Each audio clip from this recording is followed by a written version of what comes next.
जय श्री महाकाल मेरे सभी प्यारे दोस्तों को। तो ये मैं आउटफिट में कैसी लग रही हूँ ज़रूर बताना। तो आज मैं जा रही हूँ अपने बड़े पापा के घर पे क्योंकि मेरी सिस्टर आई हुई हैं। तो काफ़ी टाइम बाद मिल रही हूँ। आई थिंक 10 महीने या 1 साल मान के चलो। तो मैं फटाफट तैयार होके मैं कैसी लग रही हूँ, थोड़ा सा मैंने किया पोजिंग। बहुत खुश थी। मॉर्निंग में ही फ्री हो गई थी, लेकिन फिर भी थोड़ा सा मुझे टाइम लगा कुछ चीज़ें मैनेज करने के लिए। फिर मैंने ये ड्रेसअप किया।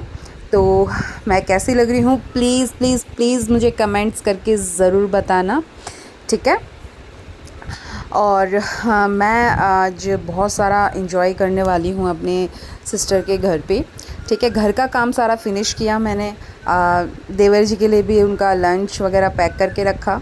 बिकॉज़ देखो, हम कहीं भी घूमने जाए, जो लेडीज़ डिपार्टमेंट होता है उसको पहले घर संभाल के तभी हम जा सकते हैं, ठीक है। तो यहाँ पे मैंने पापा के लिए थोड़ा सा फ्रूट्स वगैरह लिए थे।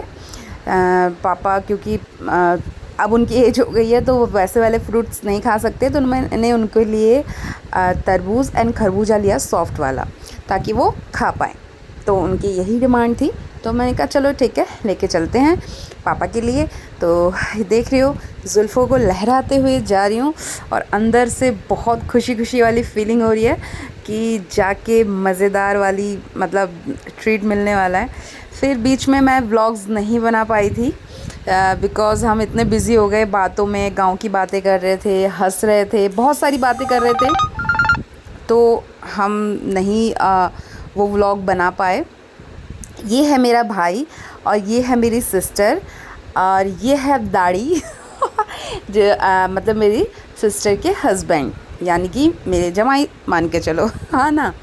एंड उसके बाद आरती के पेट में हो रहा था दर्द। फिर मैंने उसको सलाह दिया जो मेरे हस्बैंड मुझे देते हैं जब भी गैस वगैरह के इश्यूज़ होते हैं। ये है मेरी भाभी। तो उसको मैंने बोला काले नमक के साथ पी के देख, आराम मिलेगा। तो काफ़ी अच्छा से रिलैक्स हुआ। तो मेरी भाभी हमारे लिए चाय बना रही थी और बहुत ही परफेक्ट चाय बनाया था। एक्चुअली मेरी भाभी को कुकिंग वगैरह उतना नहीं आता, लेकिन इट्स ओके यार, हमें भी नहीं आता था, धीरे धीरे आता है। बट हाँ, वो जब भी बनाती है परफेक्ट बनाती है। जितनी बार भी मेरे लिए बनाया है परफेक्ट बनाया है एंड आई लव इट। उसके बाद ये है पिज़्ज़ा पार्टी। तो मेरे भाई ने बोला कि दीदी आप आए हो तो हम करते हैं पिज़्ज़ा पार्टी। तो भाई ने पिज़्ज़ा मंगाया, तो हमने पिज़्ज़ा एंजॉय किया।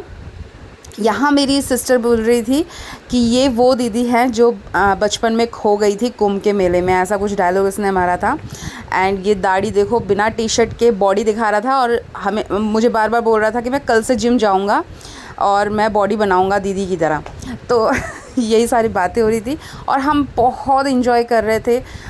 दोस्तों, कुछ रिलेशन ऐसे होते हैं, हम लोग ना बचपन में नहीं मिल पाए थे बिकॉज़ सम रीज़न। पापा गांव नहीं गए थे, हमें उतना नॉलेज नहीं था गांव का। मतलब होता है ना, कुछ मिडिल क्लास फैमिली में बहुत सारे इश्यूज़ हो जाते हैं, जिस वजह से बहुत लॉन्ग टाइम तक हम नहीं जा पाए थे।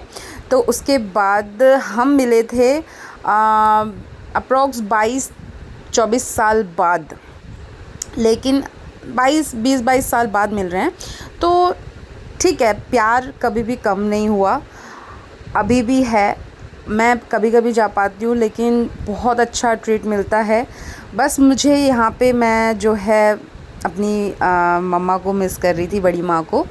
और जब भी मैं जाती थी, बड़ी माँ जैसा स्पेशल ट्रीट शायद ही इस दुनिया में कोई दे सकता है माँ के अलावा। जब भी मैं जाती थी तो मुझे कॉल करके, मतलब बहुत सारी स्वीट डिश जैसे खीर हो गया, सिवई हो गई, उनको बड़ा शौक़ था बनाने का और वो बनाती थी। और मुझे सुबह से लेके जब तक मैं पहुंच ना जाऊं, कम से कम 50 कॉल आते थे, कहाँ पहुंची है, कब तक आएगी, कहाँ पहुंच गई है, हम वेट कर रहे हैं। तो बस मैंने मम्मा